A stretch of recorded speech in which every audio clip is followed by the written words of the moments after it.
صحیح بات. مولانا عبد المجید چغتائی صاحب یہاں تشریف فرما ہیں، ہمارے بڑے بھائی ہیں، دوست، جزاکم اللہ خیر. تو انہوں نے ایک بہت خوبصورت سوال بھیجا ہے کہ آج کل کے علماء کرام چھوٹی چھوٹی سی بات پہ آپس میں تو لڑتے اور جھگڑتے رہتے ہیں. جب خطبے دیتے ہیں، تقریریں کرتے ہیں اور واز کرتے ہیں تو ہمیں کہتے ہیں کہ اکٹھے رہنا چاہیے، مل جل کے کام کرنا چاہیے، لیکن خود ان کا عمل جو ہے وہ اپنی واز اور نصیحت کے بالکل خلاف ہے.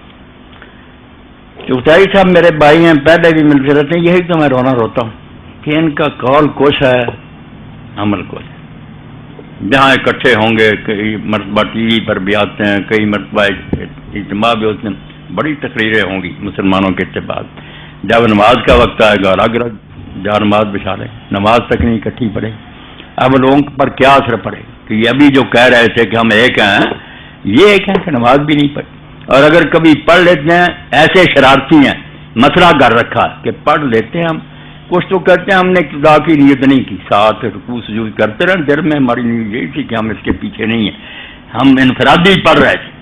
کچھ جو زیادہ اس سے آگے جاتے ہیں وہ کہتے ہیں ہم نے پڑھ لی تھی مگر پھر دوبارہ دہرا لی. توبہ توبہ توبہ. اسی لیے تو برباد کیا ان لوگوں نے. بالکل وہی بات جو اخبار رحمۃ اللہ علیہ نے کہی نا، میں جانتا ہوں جماعت کا حشر کیا ہوگا، مسائل نظری میں الجھ گیا ہے. ایسے مسئلوں میں الجھ گیا ہے جس کا کوئی فائدہ نہیں. حضور کا سایہ تھا یا نہیں، آپ کا پیشاب کو پیتا تھا یا نہیں، بھائی آپ ملنا ہے پیشاب جو آپ نے پینا، کوئی ہے اس کا مسئلے کا؟ تو بس خواہ بخواہ فساد امت میں ڈالتے رہے. اور جو کرنے کی باتیں کہ ایک ہو جاؤ، کفار کے مقابلہ میں دیوار بنو، آپس میں اتحاد کرو، نہیں.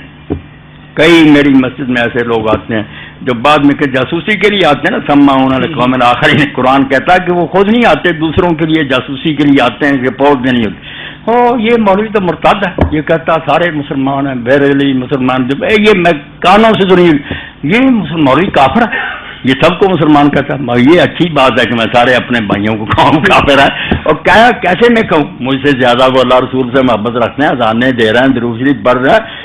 یہ معاملہ اللہ سے تعلق رکھتا ہے کہ دل میں کسی کے کیا ہے، اللہ جانتا میرے اندر کیا. ظاہر میں ہم دیکھتے ہیں کہ وہ لوگ دین کے خلاف کوئی انکار نہیں کرتے.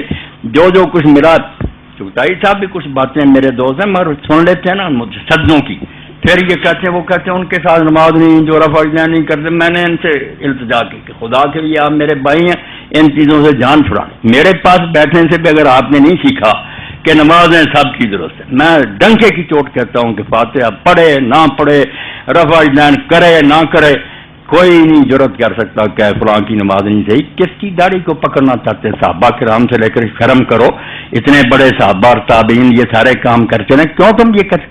اور اس پر ایک عجیب بات جو ہے نا، سوال بھی ہوا تھا، میں یہاں آپ کے سامنے عرض کر دوں کہ آپ اسلام کو ایسے حملہ کی زد پر لے آتے ہیں کہ کوئی جواب ہی نہیں ملا دے سکتا. پھر وہ کافر کہتے ہیں کہ جو 5 مرتبہ 10 سال مجمع میں حضور نے عمل کیا نماز، وہ بھی آپ لوگوں کو یاد نہیں. کوئی کہتا آپ ہاتھ چھوڑتے تھے، کوئی باندھتا تھا، کوئی رفع اذان کرتے.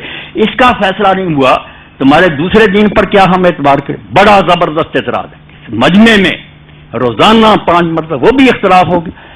اس کا حل صرف حافظ گوندربی رحمۃ اللہ علیہ نے کیا، اللہ ان کی قبر پر انوار کی. اہل حدیث کے استاد ہیں سارے، انہوں نے کہا کوئی کا یہ نہ کہے کہ یہ حضور نے کیا، یہ ورنہ اسلام تباہ ہو جائے گا. تم کافروں کو منہ نہیں دکھا سکتے.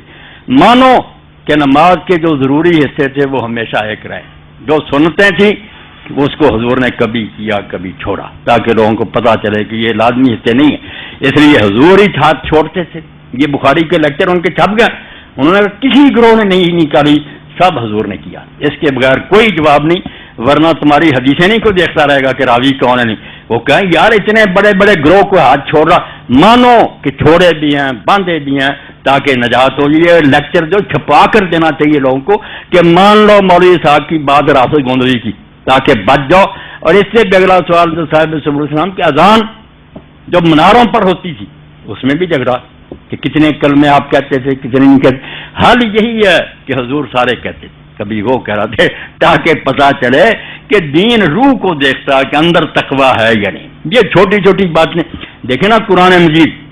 میں نے کہتا ہوں اگر یہی یکسانیت مطلوب ہوتی کہ سارے ایک ہی کام کریں تو قرآن کہہ سکتا تھا کہ میرا میں 2 دن رہو یا 3 دن رہو. یہ قرآن دیکھ رہے ہیں سورہ بقرہ، ایک دن مقرر کر دیتا سارے حاجی ایک ہی کہ اللہ نے فرمایا کہ جلدی کر کے 2 دن میں آ جائے، صرف 12 تھا، اس میں بھی کوئی ڈر نہیں. کوئی اگر 1 دن بعد رہ جائے اس میں بھی کوئی لیمن تقوی، اور تقوی ہونا چاہیے. دنوں میں کیا رکھتی یہ قرآن ہے. معلوم ہے اللہ تعالیٰ یہ ظاہری باتیں نہیں دیکھتا کہ 12 کو آیا کوئی یا 13 کو. مقصد جو ہے کہ اندر صاف ہونا چاہیے. یہی بات ہے کہ رفع یدین کرنا نہ کرنا، ناف کے نیچے آگیاں چھوڑنے، کچھ بھی نہیں. یہ میں نے ایک اختصاراً بات کہہ دی. وہ گندری صاحب رحمۃ اللہ علیہ کے لیکچر 1 جلد آئی ہے، پڑھنے کے قابل. اور بھی بہت قیمتی نقطے ہیں وہ استاد اللہ صاحب صاحب انہوں نے کہا جو نہیں نہ مانے گا کہ ساری سنتیں حضور نے کی ہیں وہ اس سوال سے جان چھڑا ہی نہیں سکتا. کیسے تم عیسائیوں اور ہندوؤں کا مقابلہ کرو؟ کہ بات آپ کی سمجھ میں آئی یا نہیں آئی؟ اس لیے خدا کے لیے بلکہ سب طرح پڑھا کرو. میں جو کہ آپ لوگوں کا تو صرف یہ نہیں کہ میں کہتا ہوں، میں کرتا ہوں. کبھی ہاتھ چھوڑ کر پڑھتا ہوں، کبھی ناف کے نیچے باندھتا ہوں، کبھی یہاں باندھتا ہوں. اور مجھے جو مزہ اس حضور کی سنت میں آتا ہے وہ ان کو نہیں آ سکتا جو ایک اتنے پنسے. اور یہاں تو موقع نہیں، ورنہ سب کا آپ مجھ سے پڑھیں.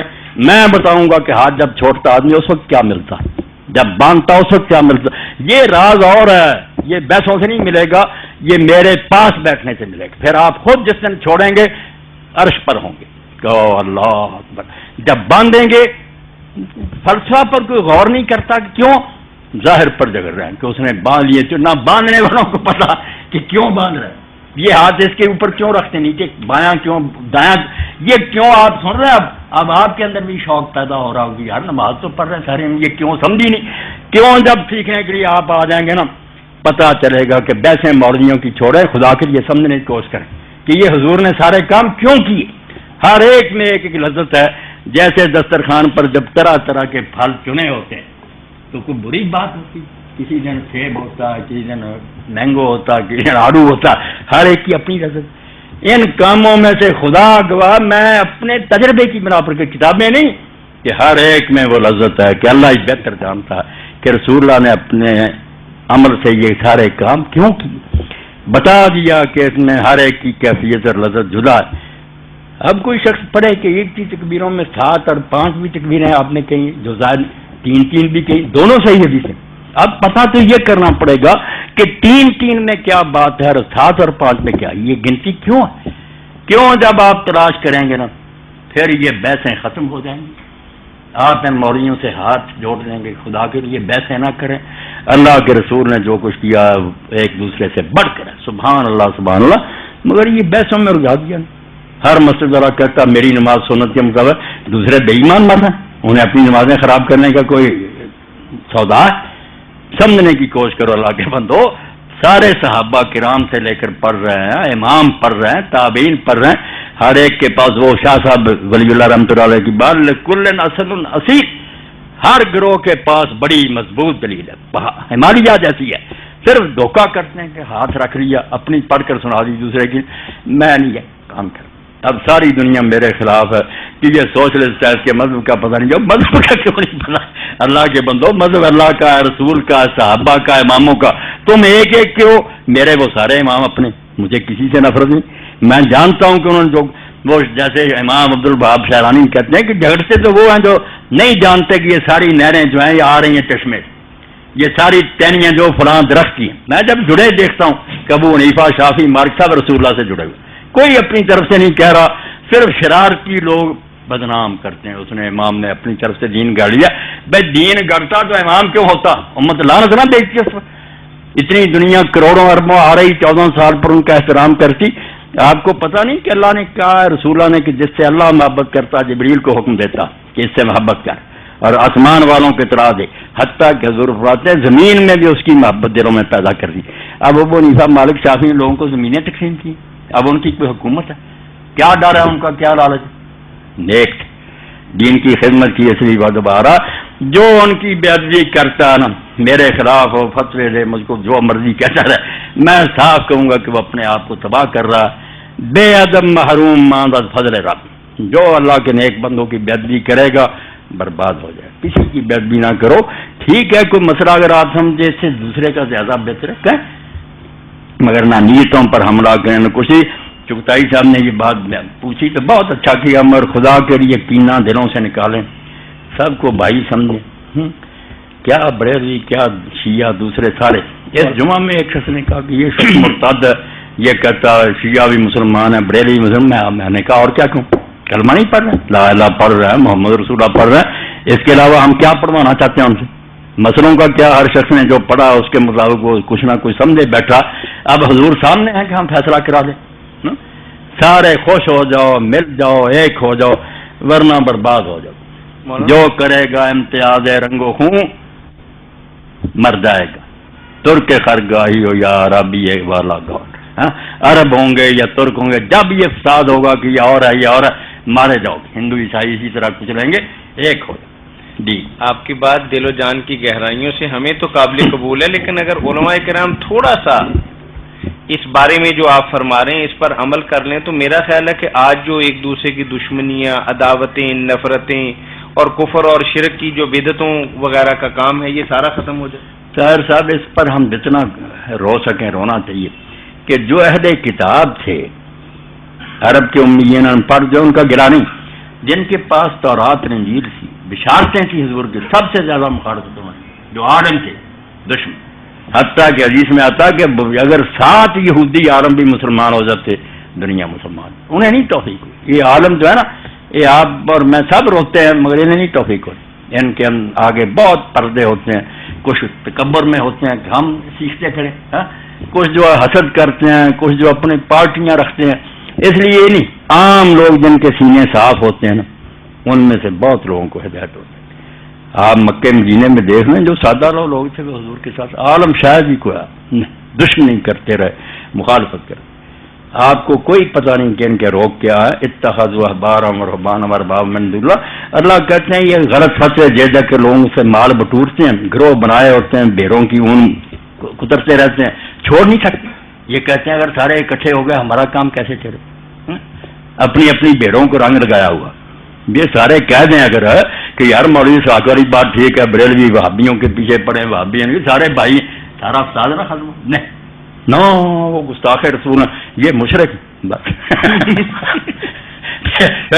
مسلمان تو صرف سکھ ہیں، ہندو ہے، عیسائی ہے، وہ ہے مسلمان، آپ تو سب کافر ہی. توبہ توبہ توبہ کرو، اللہ کے رسول کی امت کو کافر کہتے ہو. اب کیسی بات تھی کہ حنین کے ہمارے غنیمت آپ تقسیم کر رہے تھے، ایک شخص نے حضور صلی اللہ علیہ وسلم سے کہا، یہ صحابی مگر بشری ہے نا، اس کو ناراضگی ہوئی کہ حضور نے 9 مسلم جو ہے مکہ فتح ہونے میں ان کو کیوں کہنے لگا اللہ سے ڈر، تو نے انصاف نہیں کیا. حضور کو کہہ دیا کلمہ گو. آپ نے فرمایا یار اللہ مجھ پر اعتماد کرتا ہے کہ مجھ پر وہی اتارتا ہے، اس کو یقین ہے کہ یہ سچا ہے، تم مجھے امین نہیں سمجھ، میری امانت پر حملہ کر رہی ہے. تو حضرت خالد نے کہا یا رسول اللہ مجھے اجازت ہے میں اس کی گردن اڑا دوں. تو آپ نے فرمایا شاید یہ نماز پڑھتا. تو انہوں نے کہا نماز کئی پڑھتے ہیں ان کے دلوں میں ایمان نہیں. آپ نے فرمایا دل چیرنے کا اللہ نے مجھے حکم نہیں. اس لیے کیوں نہیں یہ لوگ کرتے کہ جو ہمارے سامنے کلمہ پڑھتا ہے، رسول اللہ کا نام لیتا، ہم دل کیوں چیرتے پھر؟ وہ قیامت میں کافر نکلے گا، شاید ہم ہی نکلائیں کافر، یہ اللہ پر ہے. ہم دنیا میں دیکھیں کلمہ پڑھ رہا، کسی نئے نبی کو تو نہیں ماننا، کوئی نئی امت نہیں کھڑی کی. اگر وہ حضور کے جھنڈے چلے ہیں ہمارا بھائی، مسائل کریں گے، بات ہوگی سمجھائیں گے، اگر تسلی ہوگی ٹھیک ہے، ورنہ وہ اپنی بات پر ہے. ہم ٹھیکیدار ہیں کہ ضرور ساری دنیا کے پیچھے لے کر پڑھ دیں. مولانا بشیر خاکی صاحب